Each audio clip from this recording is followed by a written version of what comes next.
Welcome, everyone, to the Boiling Point Podcast, episode 73, What Classifies as a Christmas Movie. I am your host, JD, alongside Mizpah, and, of course, behind the curtain is The Breeze. We're going to be talking about what constitutes a Christmas movie, what does it take to be considered a Christmas movie, and then we're going to break down me, Mizpah, and The Breeze's top 5 Christmas movies. So stay tuned for that. Make sure you check out us on social media, facebook.com/The Boiling Point Podcast. You can follow me on Instagram at JDEDESIGNz, JD Poster Designs. That's with a Z at the end of it. We're on Parler at The Boiling Point Podcast. And, of course, our main Rumble station is rumble.com/C/The Boiling Point Podcast, all in lowercase letters. Or you can just search the channel, The Boiling Point Podcast. Visit our storefronts. Bonfire.com/store/The Boiling Point Podcast. Pick yourself up some apparel. Mizpah is wearing the blue shirt with the metallic logo, and that's only going to be up until Easter, so make sure you grab one of them while it's available because it won't be available forever. I am wearing the American Cross t-shirt, hashtag God Family Country. Sorry, I messed up my own hashtag. Smart. So go to our storefront and pick up some apparel, t-shirts, sweatshirts, hoodies. We have tank tops.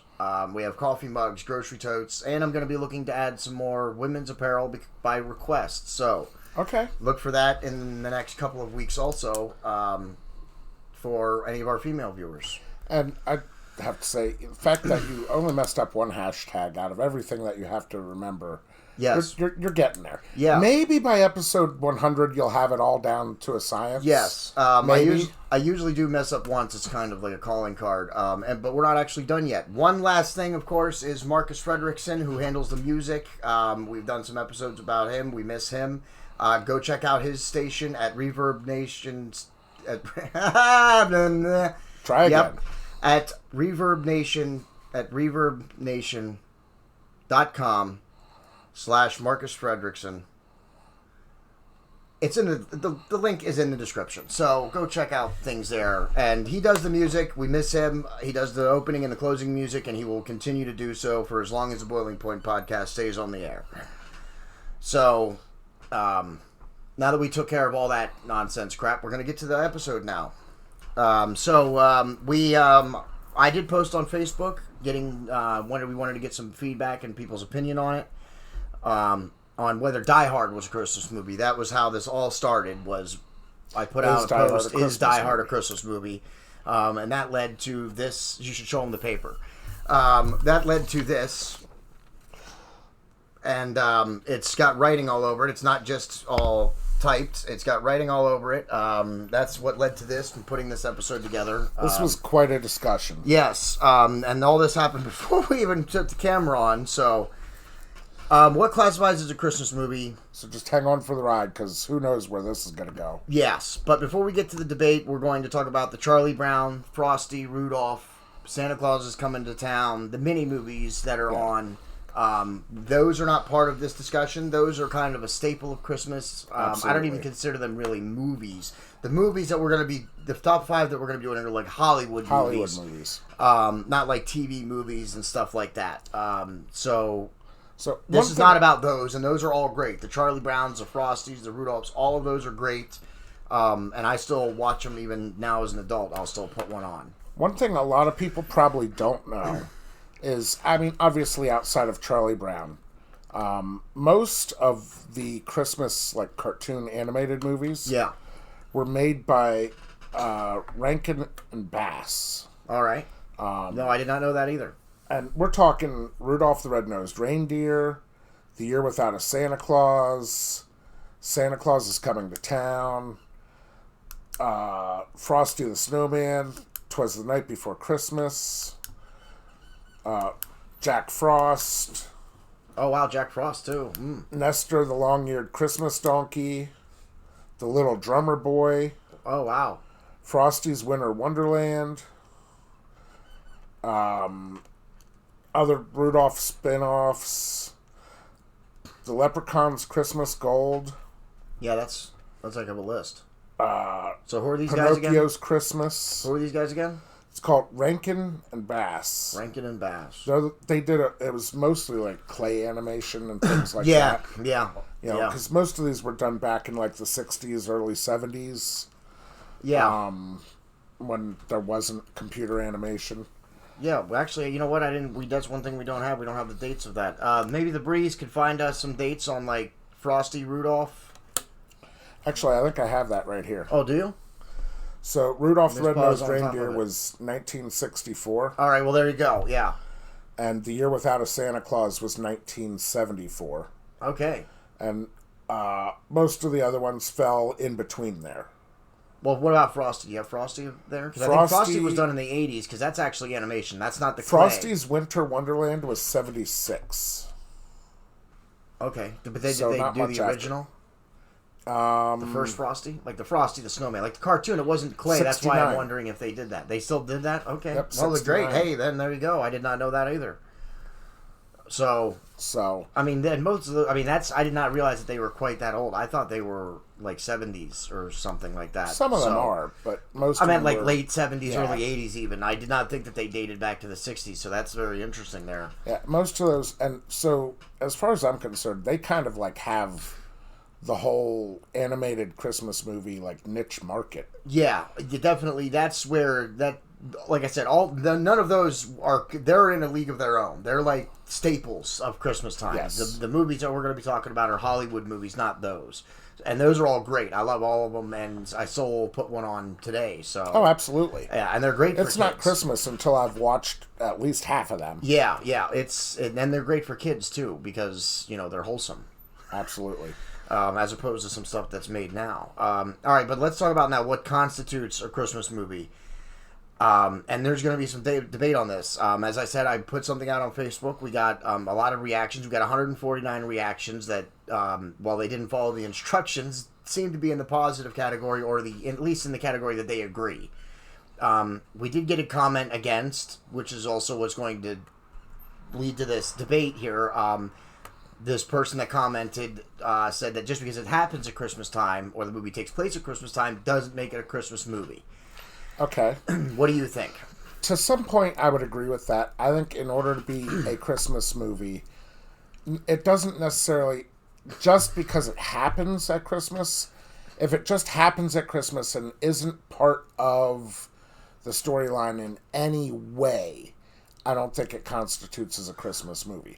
Like, for example, and we'll get to it later, but one of the movies on my list is Planes, Trains, and Automobiles. Yeah. Which is a comedy. Yes. But the whole basis of that story is they're trying to get home for the holidays. Yes. And it happens around Christmas time. Yes. So because it's part of the storyline, I feel like, in my opinion, that's what makes it a Christmas movie. Well, I would disagree a little bit, because Die Hard I believe is a Christmas movie, but it doesn't really, except that it happens at Christmas time and that they're at a Christmas party. There's really no other point to. But they're at a Christmas party, which is part of the storyline. So you're saying it has to be tied into there's gifts that are exchanged, and there's a couple mentions of Christmas in the movie. Okay, I see what you're saying. So it needs to be tied in some way to the movie, and not just that it happens at Christmas time. What about the Lethal Weapons then? Let's talk about that for just a second before we move on, because the Lethal Weapons I have on my list as well, or at least the first one. The first one I count as a Christmas movie, because it does happen at Christmas time. While it doesn't really have anything to do with the story other than maybe the weather, it doesn't necessarily have a whole lot to do with the story. And the Christmas it's been a long part. time since I've seen it. So I don't really. I mean, it happens at Christmas time. You know, there's Christmas trees, there's lights. It is involved in the story that it's Christmas time, but not. It doesn't directly affect the movie like the way like you were saying that the Die Hard would. So.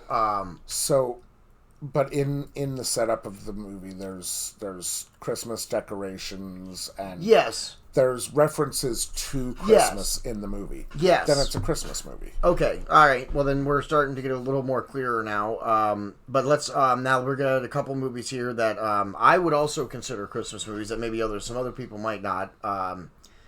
Batman Returns. I think that's a Christmas movie. Happens during Christmas time. Edward Scissorhands. It happens at Christmas time. Not really a Christmassy movie, really. And I guess Batman Returns isn't really a Christmassy movie, other than it takes place at Christmas time. And then, of course, shout out to Bobby Boucher, Nightmare Before Christmas. That's definitely got to be a Christmas movie. But that would lead us to something that we came across while we were putting this together, a horror Christmas genre. Yeah. So do all these movies fall under the Christmas movie category then? I mean, including the horrors? So we have a couple of the horror Christmas movie genre. One of them was was it Krampus? Yeah, Krampus. And then you said there was some kind of a horror version of A Christmas Carol. Can't even like imagine a really what that was dark like. and twisted Christmas Carol. Yeah. I've seen some previews for it. It I don't know. Yeah. I might watch it just out of curiosity. Yeah. But I don't know. I don't know if it's my thing. And of course, Silent Night. I like that movie, and I do think it's a horror Christmas movie. But so do all these things? Nightmare Before Elm Street, Silent Night, Batman Returns. Do all these fall under the cloud then of Christmas movies? Is that what we think? Well, if you go by my definition of is Christmas related in the storyline at all, then yes. But I would have to agree with you. That's where we stand. That's where the Boiling Point podcast stands. If it happens at Christmas time, if Christmas is a part of the movie, if it's tied into the story, then it is a Christmas movie. So that's where we're going to end the debate on that, is that it is a Christmas movie. If it happens at Christmas time, or if Christmas is tied in somehow, that classifies it as a Christmas movie. All right. Does the Breeze agree with us? Yes, I concur. The Breeze concurs. She's still fighting a bad cold, so you will not be able to hear her because we can barely hear her. We're gonna get into the movies now. Our top fives. We're gonna give some honorable mentions before we get into the top fives here. Gremlins happens at Christmas time, which I did not know until we were putting this shit together. It never occurred to me. I mean, I've seen it a bunch of times, but I never. The premise is the father goes to Chinatown and is looking for a gift for his son. Yeah, and picks up. I can't remember the gremlin's name. Gizmo. Oh, yeah. Thank you, The Breeze. Yes, Gizmo. And we put that on there as an honorable mention because my brother Josh was going to do this episode with us, but we were doing it very late tonight on the night that we're doing it, and he was not able to stay up for it. We'll get him on again.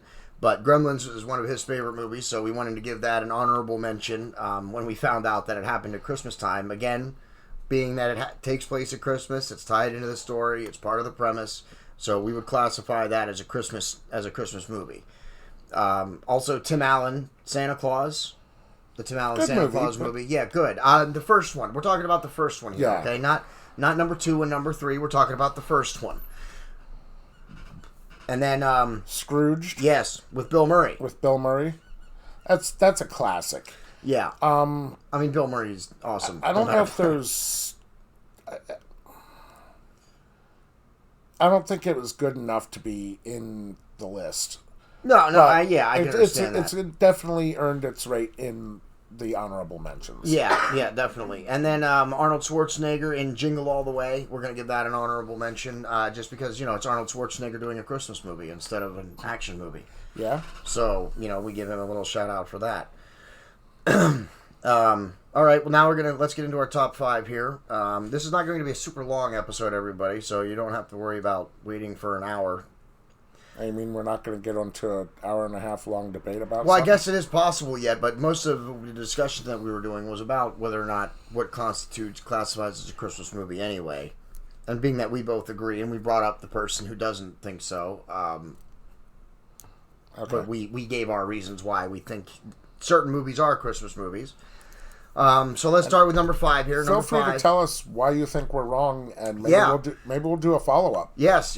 Leave a comment. Let us know if you think what classifies as a Christmas movie, and then also give us your top 5, or argue with us about our top 5 that we're going to give you here. So if we get enough responses, I think we do a follow up. Yeah, yes, but we're gonna need more than one person to comment. We're gonna need a couple of comments. We're gonna need some discussion from people. So if you're watching this and you want us to maybe do a follow up, leave a comment. And even if you don't want to follow up, leave a comment. Argue with us. Give us your opinion.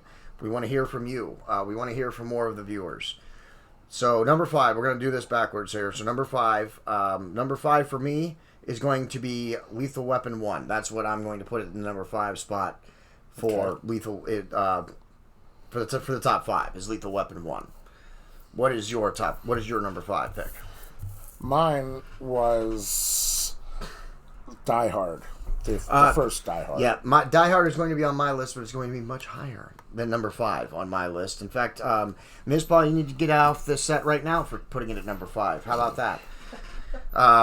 Shenanigans. Mizpah is no longer welcome on the Boiling Point podcast, everybody. I'm obviously just kidding. Well, you got to see the rest of my list, too. Yeah, no, I don't. Not anymore. Bree gave us a top 5 too, and while she can't speak, we are going to give you her top 5 also. And she had the Grinch Stole Christmas, actually I don't know what year it is, but it's the Jim Carrey version. 2000. It was How the Grinch Stole Christmas, the one made in 2000, and that's the Jim Carrey version. Okay. So that's our number 5 pick.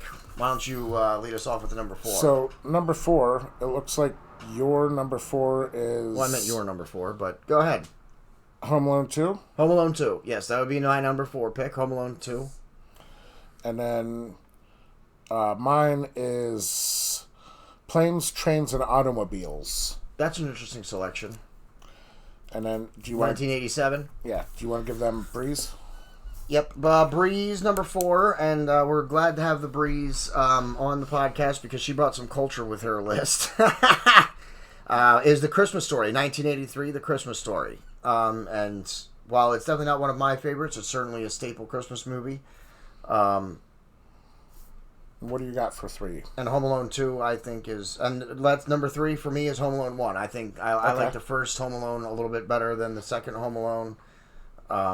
Just because of the classicness of it, we didn't. It was fresh. Movies always. Yeah, but we're going to talk a little bit about sequels here. But Home Alone 2 was not a bad sequel. Was it as good as the first? It's hard for a sequel to become superior than the first, in my opinion. It can happen. That's a whole nother podcast episode. Let's save that for a little bit later in January. Actually, there we go. We just got another episode that we'll do. We're going to talk about sequels. In a few weeks, so look for that. But yes, number 3 we're on now? Yes. Yeah, number 3 for me was definitely Home Alone 1. I think it's better than Home Alone 2. The Breeze selected The Muppet Christmas Carol, 1992. That's a great pick. Yeah. That's a great pick. I'm not gonna lie. I'm not a big That's fan. a good classic. I'm not a huge fan of the Muppets though. That's the thing. I'm not the biggest Muppet fan. Are you? Are you a Muppet fan? I like the Muppets.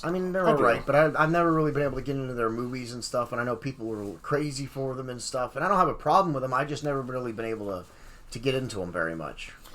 I feel like they have a good balance of comedy and wholesomeness. Yeah, kids, there's some nieces and nephews adult level jokes there as well. If I was watching them with nieces and nephews and so forth, I would probably be fine watching it, but it's not something I usually go out of my way to watch. Okay. My number 3 is Miracle on 34th Street. Miracle on 34th Street. 94. 94? Yeah, another classic. Miracle on 34th Street is classic. And the reason we're giving the date that they were released is because, like, Miracle on 34th Street, that's been redone. Yeah, oh my How goodness, many yes. times? Yes. If you weren't aware of it, that's why we're giving years, because some of these Christmas movies have 5, 6 versions of them throughout the years. So that's why we're giving years here, because there are many different versions of some of these movies. Yeah, just like my number 2. Yeah, go ahead. Which is A Christmas Carol. Now, my favorite rendition of that is the 99 rendition with Patrick Stewart. Well, I'm a huge Patrick Stewart fan, so I would agree with you. If you're going to select A Christmas Carol, it would be the Patrick Stewart version. Because I'm a huge Patrick Stewart fan. That's a great pick. I don't know, there's like 20 different versions of that by now. Oh my goodness, yeah. Yeah, there are. Breeze, can you see how many different versions of, what is it? Let's pick one. The Christmas Carol or Christmas Story? The Christmas Carol. Christmas Carol. Yeah. How many different versions of the Christmas Carol have there been? Go ahead and take a look at that, and we'll come back to that in just a second. Breeze's number 2 is also, coincidentally, this is why we're having her look this up, because hers is A Christmas Carol 1984, the one starring George C. Scott as Scrooge, and also another good one. I mean, yes, it is. That's they're both very good. Yeah, really. I mean, yes. Patrick Stewart's amazing, and George C. Scott playing Scrooge was also amazing. That's a really great movie also. Yeah, I told you the Breeze was going to bring some culture to these lists. I have your answer. Go ahead. How many different versions have there been, the Breeze? 135. Oh my word. I was not expecting that. Wow. 135 is what she said. If you couldn't hear her, which you probably can't, but 135 different versions of A Christmas Carol. So that's why we're giving years. Wow. Was not expecting that. Not expecting that at all. So that goes. Let's go to our number ones now. Or I didn't give my number 2, did I? No, you did not. My number two pick is going to be Die Hard 2. I think that Die Hard 2 is a Christmas movie, and if you haven't been able to figure out what my number 1 is, my number 1 is going to be Die Hard 1. I do think Die Hard 1 is a superior movie, but just like Home Alone 2, Die Hard 2 is also a very good sequel. It's right up there with it, just as good, just not better. So, again, that's a conversation for a sequel episode we'll do sometime. That's going to be a great episode. I'm already excited about that one. But Die Hard 1 would be my first pick. That's my number 1. And then my number 1 is The Christmas Story, 1983. 1983, A Christmas Ralphie, Christmas you'll Story. shoot your eye out. Yeah. Wow. What a selection. That's a selection. That's your number 1, huh? That's interesting. I mean, that's interesting. It's not a bad movie. That's a good movie too. Another classic. Exactly. It's just such a classic. And it was made the year I was born, which is always nice. When that comes on, like you just start feeling a little bit of the Christmas spirit. In my opinion. Yeah. And then the Breeze number 1 pick is 1985 Santa Claus the Movie, starring David Huddleston as Claus and Dudley Moore as Patch the Elf. That's her number 1. Again, like I said, man, the Breeze brought some class to our lists. Mine is all, even Mizpah's is not bad. He's got some great movies, some great picks on there. Those two chose to go classics. They like the classics. I like more of, I don't know how you would describe my list. Action. Action, really, because that's what Home Alone is anyway. It is really action. Kind of an action movie. Yeah, action comedy. Yeah, action comedy. So, that's what I went, the action comedy route. They went the classics. So we're going to give you a little quick recap now. Put it up on the screen. All 3 of our lists, the top 5. Number 5 for me was Lethal Weapon 1. Number 5 for The Breeze was How the Grinch Stole Christmas, 1966. And number 1 for Mizpah was The Christmas Story, 1983. Are we doing number 5 or number 1? Because you just gave number 5. Counted 5. I thought we were counting down. Yep. Take 2. Lethal Weapon 1 is my number 5 pick. Breeze's number 5 pick is How the Grinch Stole Christmas, 1966. And 2000. Oh, not 1966. The 2000 version. I'm sorry, I said that wrong. How the Grinch Stole Christmas, the 2000 version, Jim Carrey. And number 1 for Nick is... Number 5 for Nick is Die Hard, 1988. And then your number 4 is Home Alone 2. Breeze's number 4 is The Christmas Story, 1983. And my number 4 is Planes, Trains, and Automobiles, 1987. And our number 3 picks were, mine was Home Alone 1. The Breeze's number 3 pick was The Muppet Christmas Carol, 1992, and for Mizpah, Miracle on 34th Street, the 1994 version. And then for number 2, yours is Die Hard 2. The Breeze's was A Christmas Carol, 1984, starring George C. Scott as Scrooge. And my number 2 was A Christmas Carol, 1999, starring Patrick Stewart. And our number 1 picks for me was Die Hard 1. For The Breeze, it was Santa Claus, the movie, 1985, starring David Huddleston and Dudley Moore. And Mizpah's number 1 pick was The Christmas Story, 1983. That was our top 5 favorite Christmas movies. And that was also our first attempt at a rapid-fire top 5 list. And while we did not do it spectacularly, we got through it. And we will get more practice because it's something that we're going to try and do a little bit more often when we do our favorites of things. We're going to try and do some top 5s. And then we can release the rapid-fire top 5s as their own videos. Try and get more viewers in. It's all about trying to get some more viewers in. So if you're watching this, please hit the like button, hit the share button. That's really what's going to help us the most right now. And tell us your top 5. Yes, leave us a comment, give us your top 5, or tell us why you think we're wrong about what classifies as a Christmas movie.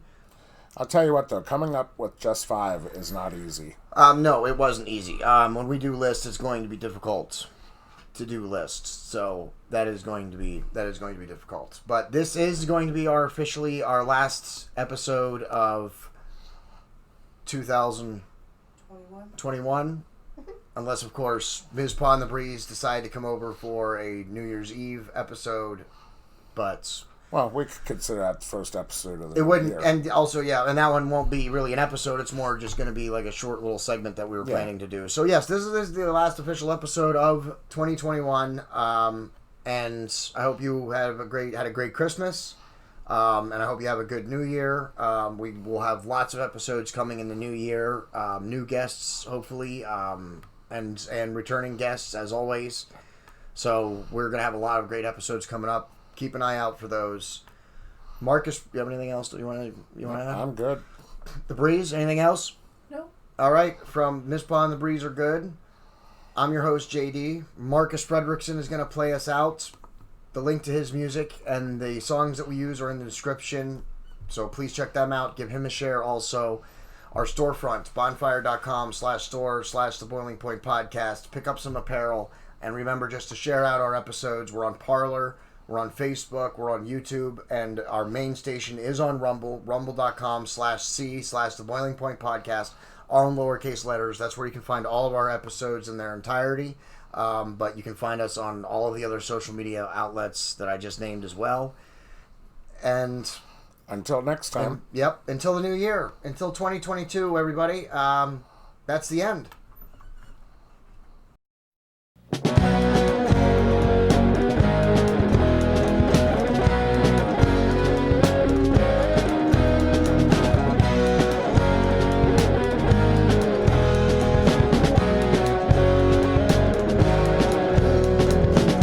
I'm not around, have you found? I'm always on you.